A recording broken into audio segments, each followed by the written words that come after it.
Step by Step. 19 Essential Dhamma Talks by Sayadaw Jotika. Talk 5.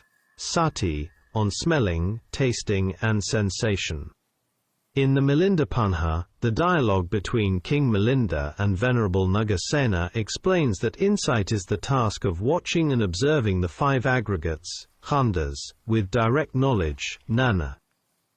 It is like a man watching his own monkey. The yogi must observe whatever arises, as if it were a stranger. Before establishing strong samadhi, and after dealing with seeing and hearing, I will now explain smelling consciousness. Smelling arises due to four causes, as explained earlier. If one takes it as, this smell, or, I smell, identity view, sakkaya-ditthi, arises. One must know it simply as smelling consciousness. Do not take smells as fragrant or smelly. Thinking in this way causes greed, lobha or aversion, dosa, to arise. This is a matter of view. For example, fermented fish paste is considered pleasant by some because they enjoy its smell, while Westerners may find it offensive. Similarly, durian fruit is loved by some and disliked by others.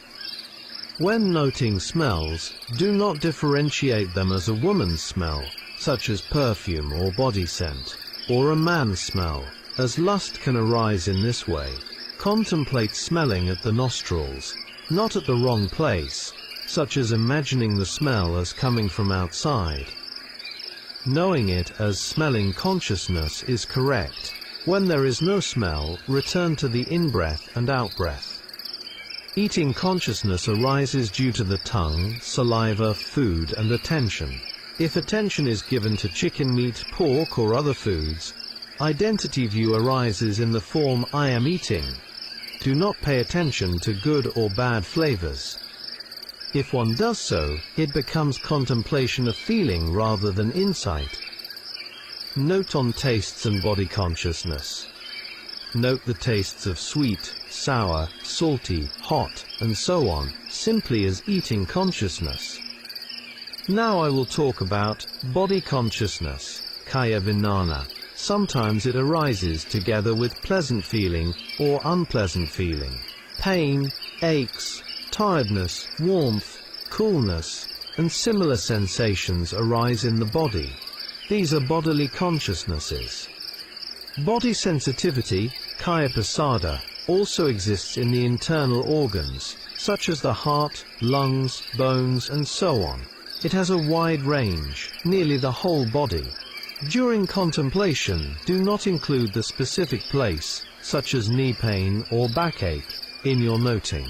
In speech we may mention the place, but in contemplation we should not. I will explain the difference with an example. If pain arises in the left chest, one may become frightened, thinking of heart disease. In this way the location becomes identity view, sakkaya-ditthi. You must remember that in the contemplation of body consciousness, one should not include the place where it arises, and one should not differentiate it as good or bad.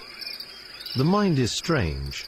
In contact with objects, for example, when touching a man or a woman, if attention is given to concepts, lust can arise.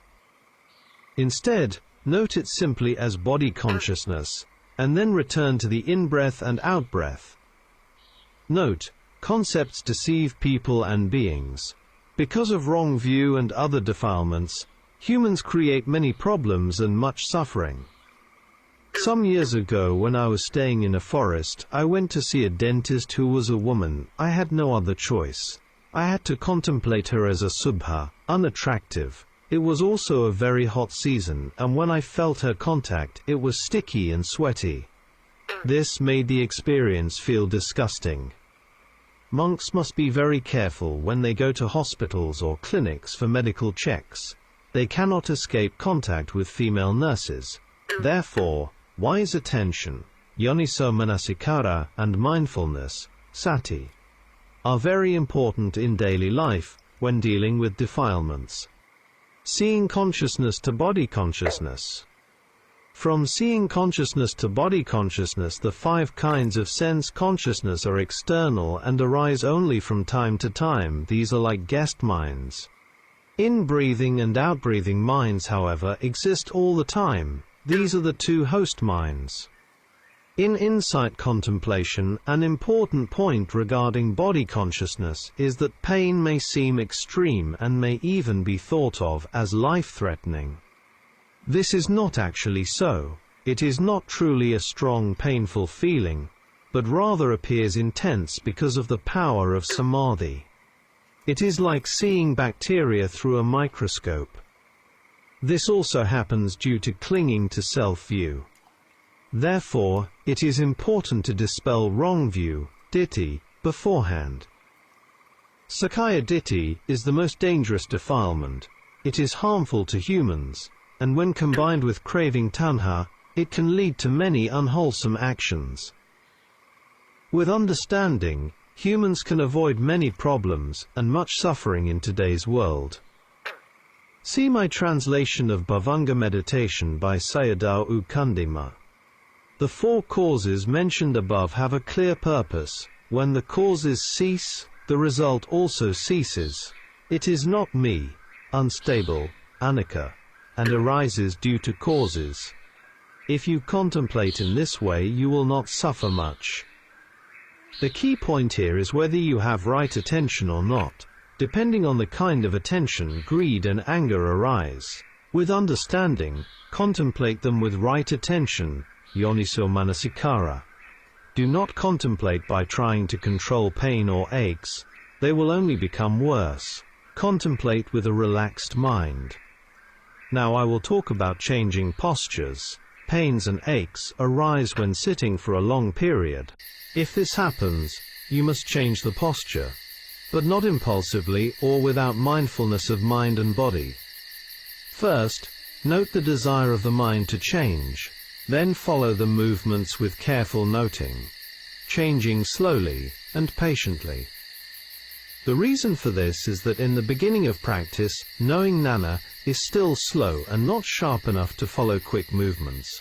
Therefore, one must contemplate movements in detail, moving and stopping, so that knowing does not fall away.